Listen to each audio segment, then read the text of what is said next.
오늘 본문의 말씀에 보니까 하레야 아들 우시엘 그리고 향품 장사 하나냐가 나와요.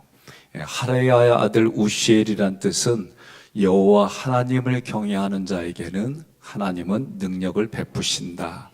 또 하나냐라고 하는 뜻은 여호와께서 은총을 베푸신다. 예루살렘의 넓은 성벽까지 하였고 그럴 때 금장색과 향품 장사는 신앙을 지키는 거룩한 부자들의 예표예요. 그래서 오늘 이 말씀을 가지고 왜 그런가 내용들을 더 보겠습니다.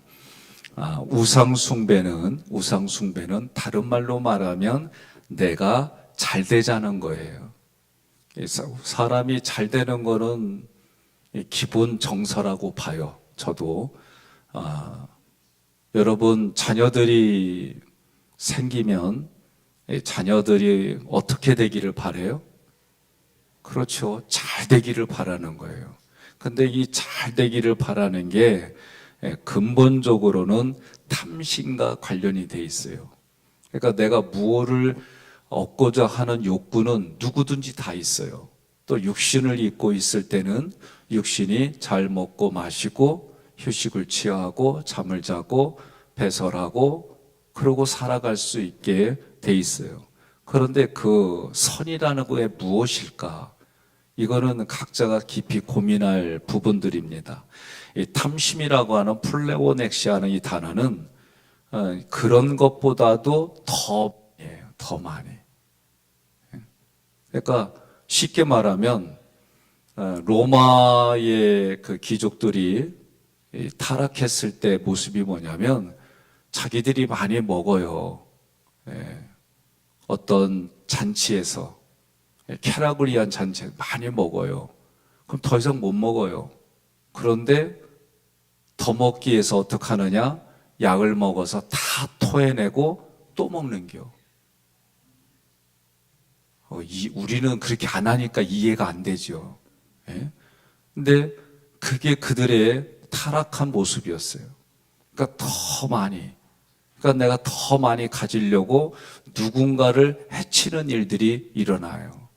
이런 부분들이 탐심입니다. 더 많이 소유하려고 노력하는 거예요. 그러면 하나님과의 관계 속에서 웨슬리 목사님은 정직하게 벌어라, 열심히 해서 벌어라, 저축해라, 그것을 가지고 좋은 일에 선한 일에 써라 그랬어요. 그러니까 우상을 섬기는 게 뭐냐면 하나님이 주신 것 이상의 노력을 하는 거예요. 우리는 노력하는 게 좋은 모습이에요. 노력해야죠. 그런데 그 노력이 보면 알아요. 더 가지려고. 그러니까 본문의 성벽 중수는 우리 탐심을 이겨내는 모습으로 보는데 어떻게 봐야 될까? 이 할레야 아들 우시엘이라 할 때 할레야는 하나님을 경외하는 자 이런 뜻이에요. 우시엘은 하나님의 능력 또는 권능을 말해요. 그러니 할레야 아들 우시엘이라고 하는 건 하나님을 경외하는 자에게 하나님은 능력을 베풀어 주신다. 그런 뜻이에요. 이 말씀에는 하나님을 경외하는 자에게 하나님은 능력을 베푸신다는 건 이들의 신앙 고백이에요.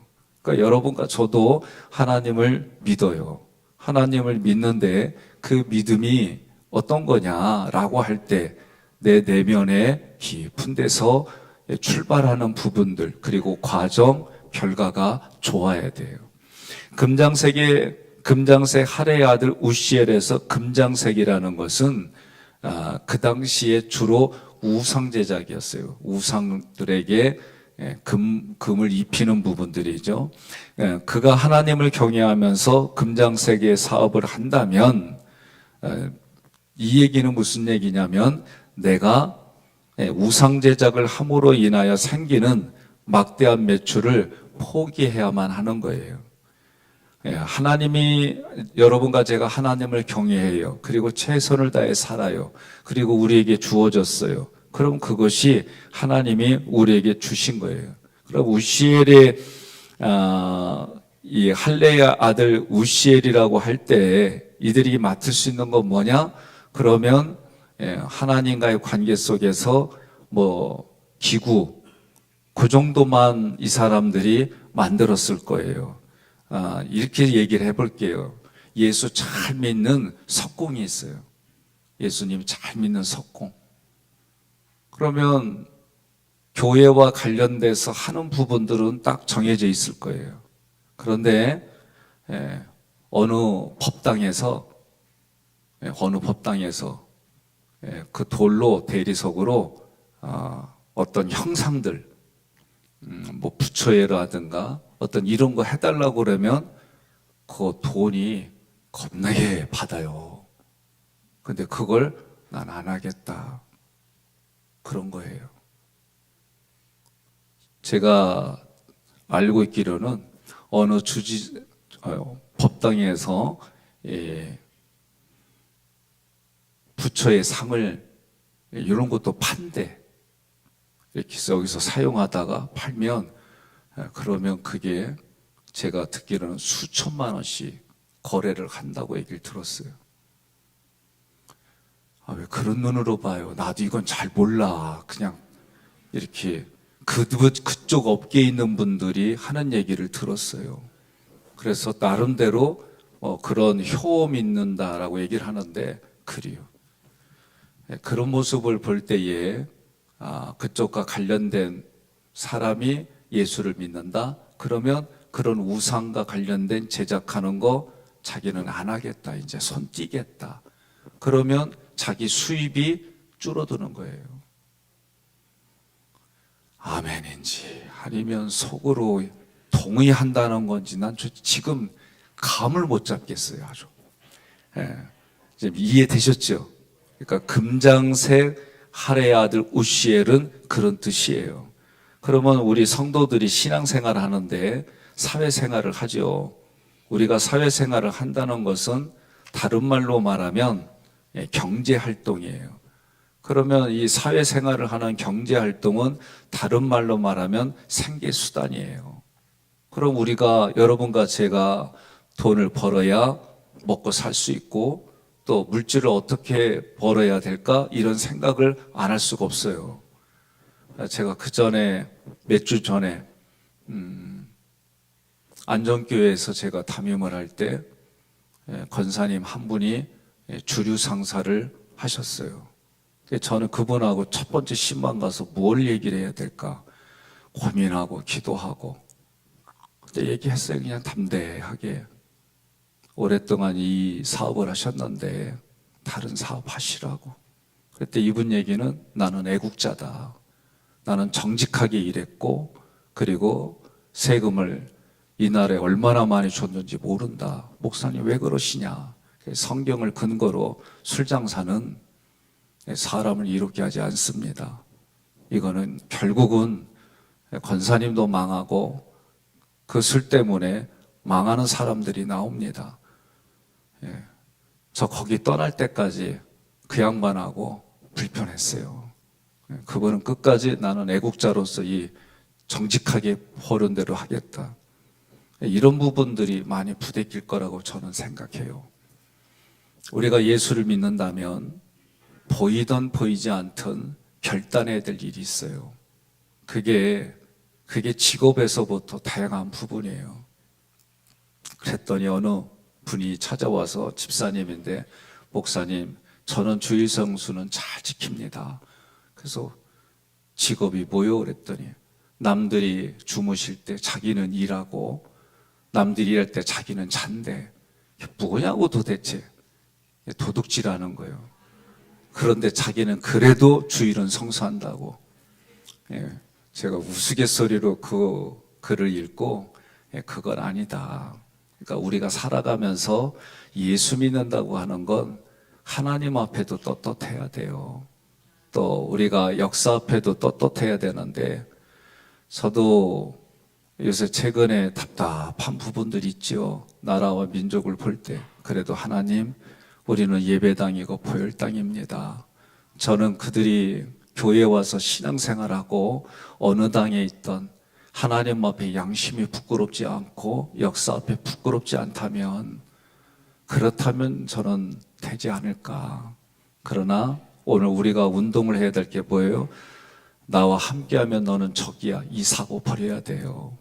이거는 제가 볼 때 완벽주의에서 오는 옳고 그름으로 지나가는 겁니다. 그 신념은 우리가 크게 공부하고 신앙으로 들어가지 않으면 결국은 적이 아니면 동지로 해서 결국은 누군가는 죽어야 되는 그런 일들이 이루어져요. 예수 믿는다는 게 무엇일까? 예수 믿는 사람들이 우리나라의 각계각층에서 역할을 해야 되는데, 저는 그런 부분들이 우리의 시각이 넓어지고 깊어져야 될 줄로 믿습니다. 이스라엘 자손들은 양극단이에요. 어떤 양극단이냐? 분명히 하나님을 믿어요.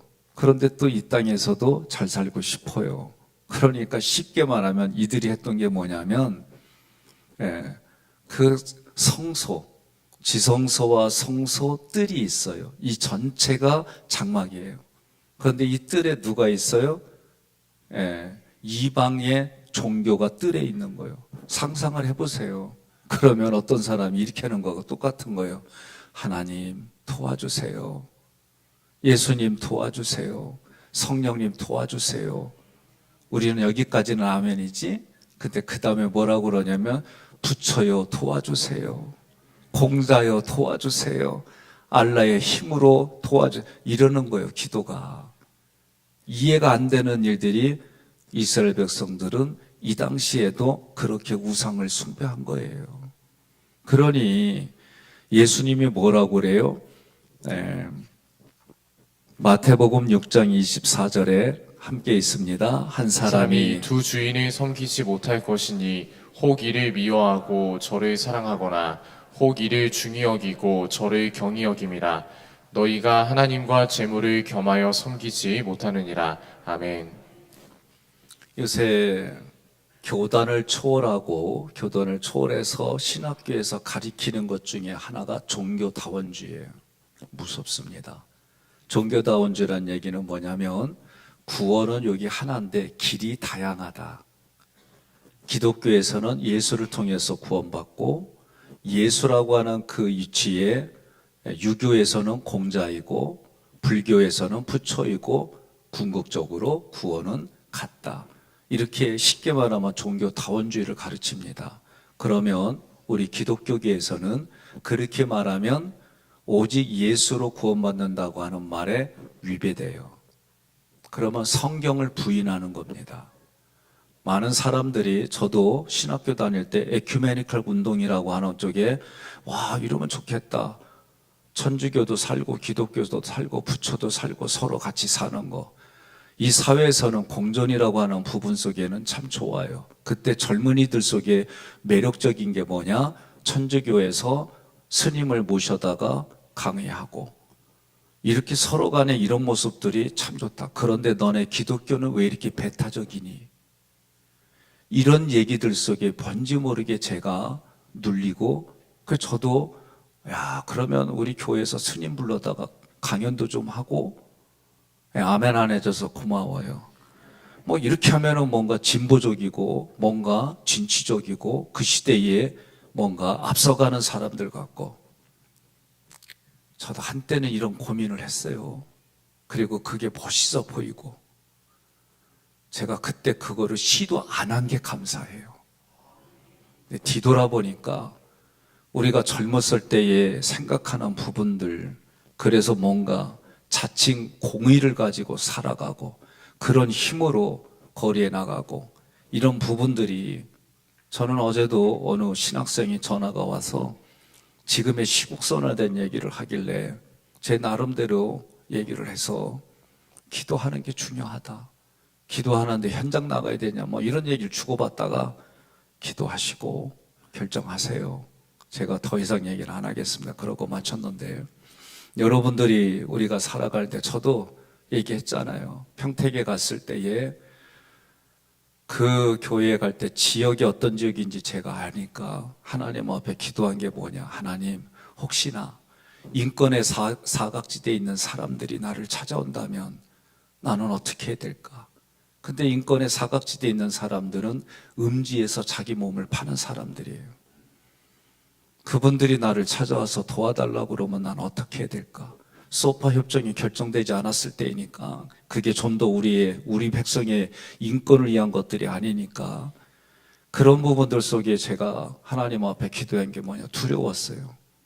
내가 나에게 도움을 청하러 온다면 나는 어디까지 이걸 해야 될까? 그 기도할 때 저는 목숨도 내놓고 해야 되는 그 기도까지 했어요, 그 당시에. 그리고 교회에 드보라 선교라고 해서 미국인들과 결혼한 분들이지만, 정상적으로 결혼한 분들도 있지만 현지초로 있는 분들도 있어요. 이런 상황 속에서 나는 어떻게 해야 될까? 좀 두려웠어요, 정말. 그들을 소외시킬 수는 없고 내 지역에 나에게 도움 청해야 되는데, 하나님, 나는 이걸 어떻게 해야 됩니까? 그러니까 저는 여러분들이 하나님 앞에 기도하고 하나님의 응답 가운데 하는 것에 대해서는 뭐라고 안 해요. 그러나 자기 신념으로 하는 부분에 있어서는 고민을 많이 해야 됩니다. 자, 이런 부분들 속에 우리는 성경에 말할 때에 예수님은 사람이 두 주인을 섬기지 못한다. 그러니까 재물은 주인이 아니에요. 재물은 무생물이에요. 그러면 우리는 무생물 위에 있어야지요. 그런데 우리는 무생물 밑에 있어요. 왜 그런데야? 그러면 안 돼요. 우리 예수 믿는 사람들은 물질은 쓰다가도 없고 시간이 지나면은 소모품도 있고 다행히 집도 사람이 관리하지 않으면 무너져요. 그러니까 사람이 아무리 쓰러져 가는 것 같은 초가집도 사람이 살면 거참 안 쓰러져요. 이게 모든 부분들이 마찬가지예요. 소모품들이 대부분. 심지어 영화를 보면 사람도 소모품으로 막 갈아 끼는 그런 영화들도 있어요. 지금 이 나라의 기술이, 의술이 우리가 웬만한 부분들을 다 바꿔가는데 피는 아직 바꾸질 못해요. 심장도 이식수술도 합니다. 다양한 부분에 진행이 돼요. 어디까지가 하나님이 허락한 의술일까? 이런 고민도 좀 해보고, 그런 상황윤리에 대한 신학 공부들도 있어요. 예수님은 두 주인을 섬기지 못한다 하면서 재물을 겸하여 섬기지 못한다 그랬어요. 우리는 꼭 기억해야 됩니다. 재물은 무생물이에요. 무생물은 사람의 발 밑에 있어야 돼요. 그러니까 오늘 우리가 살아갈 때에, 오늘 금장색 할례 아들 우시엘 그리고 하나냐, 이 사람들은 결론적으로 말하면 부유층이에요. 그런데 부유층들이 하나님 앞에 쓰임받은 역할을 보게 되면 지금을 살아가는 우리들이 교회에서 헌신한다는 게 어떤 것일까 좀 깊이 생각해 볼 만합니다. 세상에서는 세속적인 방법으로 물질을 많이 벌어서 그 물질로 하나님께 헌신하려고 한다 그러면 기억해야 돼요.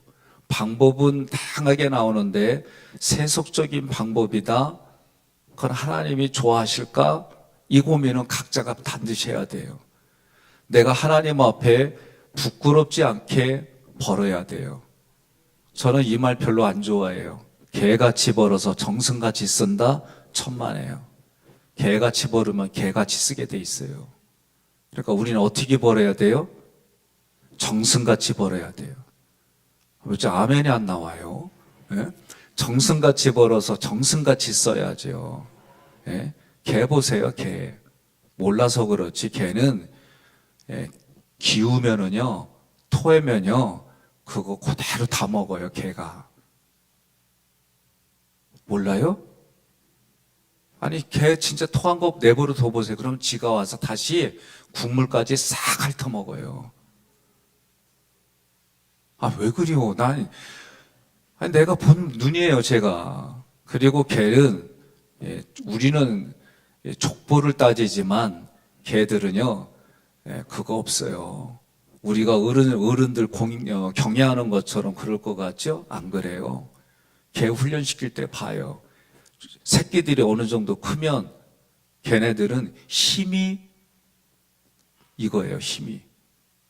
그래서 우리가 생각하는 것처럼 부모, 그리고 새끼들 막 이러지만 힘이 없을 때는 부모에게 절대적으로 의존하지만 새끼들이 커지면 힘으로 서열순위가 매겨져요.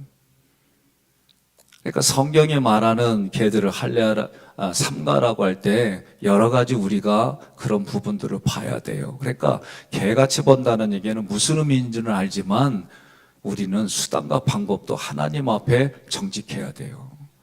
그렇게 벌어서 가치 있게 쓰는 거지, 그렇지 않으면 대부분 가치 있게 쓰지 않습니다. 느헤미라고 하는 사람도 우시엘과 같은 그런 거부예요. 그러니까 이 사람은 하나님을 위해서 그런 물질도 썼어요. 자, 향품 장사 하나냐라고 할 때 하나냐는 여호와께서 은총을 베푸신다, 그런 뜻이에요. 향품 장사라고 하는 것은 향기를 풍긴다라는 단어에서 유래했어요. 각종 향료를 조합해서 약품이나 향수를 만드는 직업이에요. 이 향수의 유럽에서 향수가 발달됐던 그 문화를 보게 되면 지금처럼 화장실이 발달되지 않은 시대예요. 궁정에서도 소변이나 오줌을 누잖아요. 그러면 처리할 데가 없으니까 궁정 밖으로 집어던졌어요, 길거리다가. 이게 역사예요. 그러니 똥오줌이 비 오는 날, 이런 날 되어지면 똥물을 걷는 거예요, 쉽게 말하면. 인상 쓰지 마요. 우리나라도 지금 이렇게 산 거, 저 어렸을 때 푸세식에 있어서 살았어요. 다른 날은 상관이 없는데 비바람 치고 막 이렇게 되면 밤에 거길 못 가가지고 머리맡에 오강 두고 살았어요. 오강이 뭔지를 알아야지. 그게 저 어렸을 때 문화예요. 그리고 그 푸세식도 없을 때 집을 지을 때 이렇게 보면 임시적으로 볏짚을 태원 재 가지고 덮어서 거름으로 쓰고 그랬어요. 이게 우리가 지금 급격하게 바뀐 지 몇십 년 안 됩니다. 그러니 유럽에서는 그거를 해결하는 건 길거리다 버리는 거예요. 그러다 보니 높은 굽이 필요해서 하이힐의 역사가 나왔고, 그리고 이들이 잘 닦지를 않아요. 귀족들도 그냥 대충 이런 부분들이에요. 그러니 먹고 마시고 잘 안 닦으니까 어떻게 냄새가 나요. 이 냄새를 지우려고 향수가 계속 발달이 되어진 거예요. 이게 역사입니다. 그런데 여기에서 이 향품 장사는 그건 유럽과 좀 달라요. 향료를 조합해서 만드는데, 특별히 이스라엘 향품 중에는 하나님께 기도할 때, 이 분향할 때 향을 써요. 그러니까 이것을 위해서 이방 사람들이 그 제조법을 알려고 얼마나 노력했는지 몰라요. 그러면 쉽게 말하면 내가 너에게 이만치만 돈을 줄 테니까 그 기술 나한테 팔어. 여러분들, 제가 질문하는 겁니다. 하나님께만 쓰이는 이 분향을 만들기 위해서 우리로 말하면은 이 수공업이 계속해서 대를 이어서 이게 물려지는 거예요. 그런데 너 평생을 먹고 마실 수 있도록, 네 3대가 평생을 먹고 마실 수 있도록 이방 사람들이 그걸 달라고 그러면 여러분들은 팔겠어요? 안 팔겠어요? 안 팔 거예요? 아니, 지금 그거 하는 데는 내가 지금 가난하게 살고 옆에 사람들은 벤틀리에 막 그냥 집이 그냥 강남에 며칠 있고 막 이렇게 살 때 그런 삶을 막 옆에서 얘기하는데 여러분은 어떡하겠냐 이거예요. 어째 대답이 없이요? 네?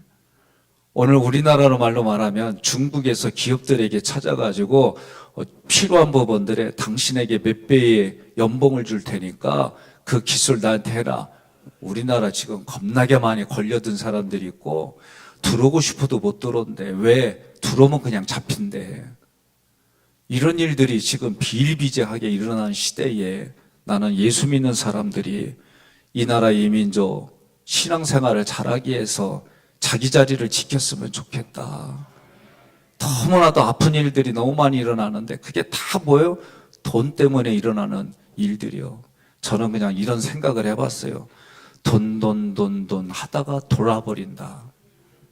세상의 것으로 자기의 머리가 다 돌아버려서 모든 게 다, 영화도 심지어 그 다음에 중국 사람 5천 원인가 누구 있죠? 사람을 인육을 먹이고 이런 부분도 실제예요. 그러니 역사 고서를 찾아보니까 사람이 인육을 먹은 일들이 기록되어 있는 부분을 무엇 때문에 그래요? 다 탐심이에요. 오래 살려고, 그리고 살더라도 누군가보다는 좀 더 위에 살려고, 그러다 보니 생기는 모든 일들이 정말 사람으로서는 해서는 안 되는 일들이 너무 많이 있는 거예요. 저는 예수를 바르게 믿어서 예수 믿는 사람들의 아름다운 향기가 이런 향품 장사나 금장색의 사람들, 그 사람들 통해 흘러가는 거예요. 어떻게? 예수 그리스도의 향기가 흘러가는 줄 믿습니다. 출애굽기 30장 37절에 내가 여호와를 위하여 만들 향은 거룩한 것이니 너희를 위하여는 그 방법대로 만들지 말라. 여러분 아멘입니까? 이 향품 장사들이 하나님을 경외했어요. 그들의 신앙을 가지고 성벽 중수의 일에 헌신했어요. 물질의 유혹을 이겼어요. 이들은 거룩한 향의 제조법으로 자신의 유익을 구하지 않았어요. 그리고 그 자격으로 성벽을 중수하는 데 참여했습니다. 하나냐는 향품 장사 길드의 지도자예요. 여호와께서 은총을 베푸신다. 그러니까 이 사람은 오직 여호와만이 은혜를 베푸시고 여호와를 경외하며 섬길 때에만 복락을 누린다라는 신앙 고백을 한 거예요. 거룩한 향 제조법을 지킨다는 것은 하나님의 거룩함을 지키는 것과 같은 거예요. 물질의 이익을 위해서 하나님의 거룩함을 침범하지 않았습니다. 우리도 물질적인 이익 때문에 하나님의 거룩함을 침범하지 않도록 주의해야 됩니다. 어느 분은 제가 보니까 직업을 구할 때에 나름대로 고민을 하더니 저하고 상담한 거예요. 처음에는 그걸 위해서 기도해 주세요. 그래 알았어. 그랬더니 다음에 또 왔어요. 왜? 목사님 알고 보니까 내가 이 직업을 구하면 주의를 지킬 수가 없어요. 주의를 지킬 수가 없어요. 어떻게 하려고? 다른 직업을 구하려고 합니다. 기도해 주십시오. 제가 기도 안 하겠어요. 또 자기도 공부를 한 사람이니까 그 직업 구하면 그래도 참 안정된 직업으로 갈 수가 있는데 저를 찾아와서 그랬어요. 제가 이런 담임자로서 목사로서 이런 고민을 한 적이 있어요. 천주교는 주의를 지키지 못하는 사람들을 위해서 평일에 미사를 드리는데 나도 토요일 날도 예배를 드려주고 이렇게 좀 해볼까? 나 별 생각 다 하면서 목회해봤어요. 주일 성수를 지킬 수 없는 직업이니까 다른 요일에 이들이 주의를 지킬 수 있도록 해볼까? 정말 이런 고민을 해보고 목회를 한 적이 있어요. 20년 전에. 그런데 지금은 그 생각을 내려놨어요. 하나님이 원하시는 그날, 이러다 보니까 안식일교는 금요일날 저녁에 그들에서 토요일날 안식일로 지킵니다. 그러면 지금 우리 신약을 살아가는 우리하고는 뭔 차이냐라고 할 때에 우리는 예수님이 일요일날, 쉽게 말하면 세상 사람들이 일요일날 예수님이 부활했기 때문에 그날 우리는 부활하신 예수님을 예배하는 거예요.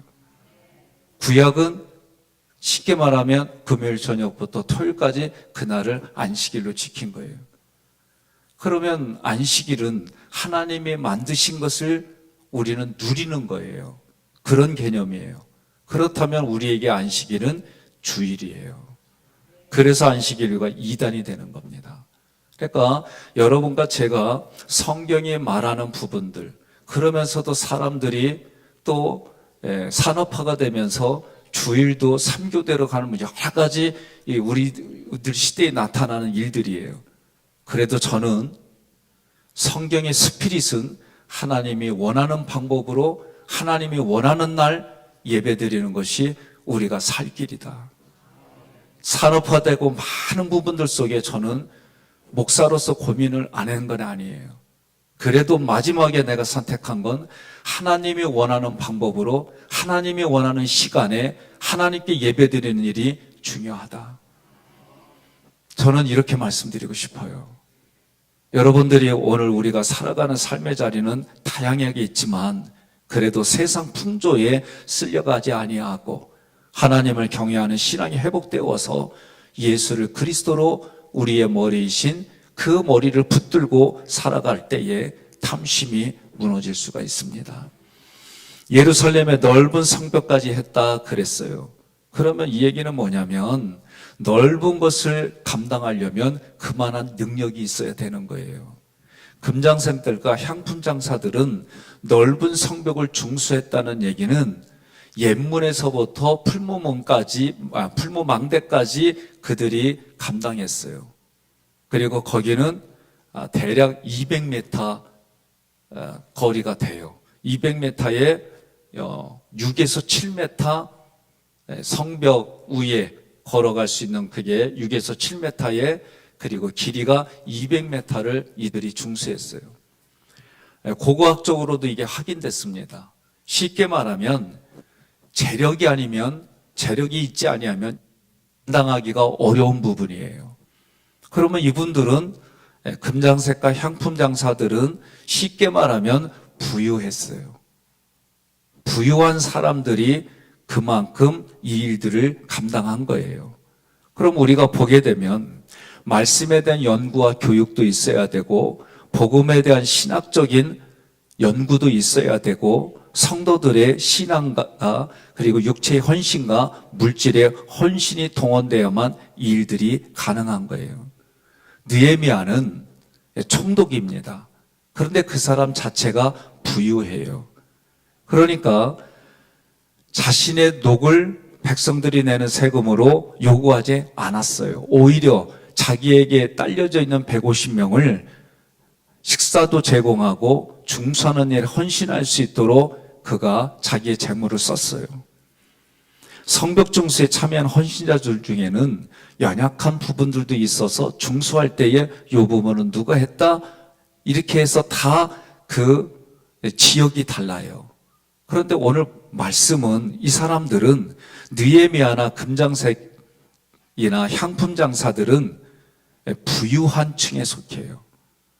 그러면 오늘 우리가 부유한 층에 산 사람들이나 두렵던한 사람들이나 그래도 다 같이 우리가 인정해줘야 되는데 정서는 그렇지 않아요.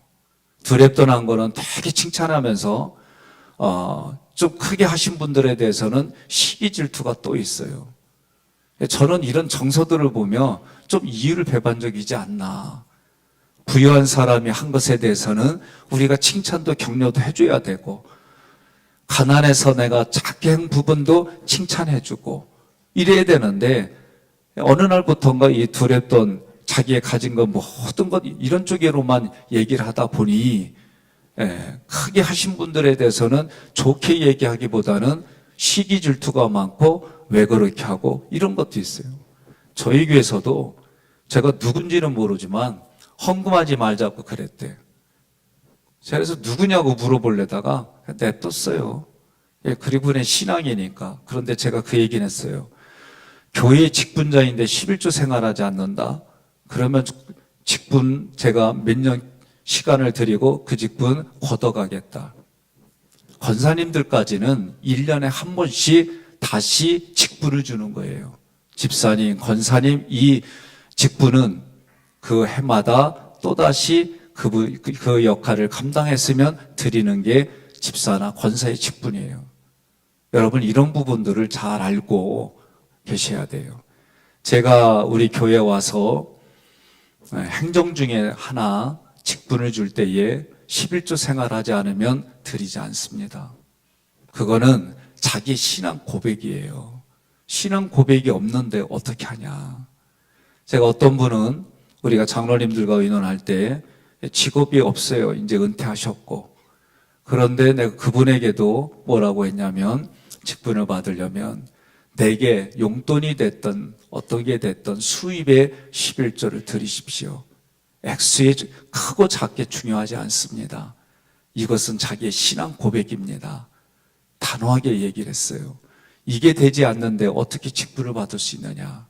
직분을 받았는데 11조 생활하지 않는다. 이거는 하나님 앞에 신앙 고백하지 않는 것과 똑같은 거예요. 여러분들이 이런 부분들은 부대껴도 성경의 말씀을 근거로 믿음 안에서 진행하시기를 권면합니다. 이들이 이 길을 맡았었던 건 다른 게 아니라 부유했기 때문에 넓은 성벽을 맡았다. 저는 이런 얘기를 할 때는 나도 참 힘들어요. 어렵고. 근데 여러분들이 아멘도 안 하고 가만히 있잖아요. 그러면 나는 오늘 이 얘기를 하고 끝나고 나서 집에 가서 나 혼자 힘들어해. 왜냐?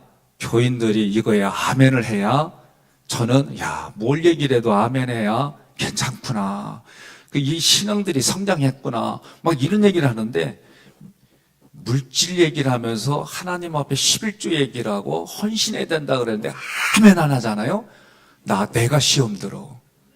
그러니까 여러분들이 하나님 앞에 제가 어제도 얘기를 했잖아요. 오후 예배 때 우리가 구하는 거 받으려고만 하지 말고 드리려고 하는 신앙생활을 해라.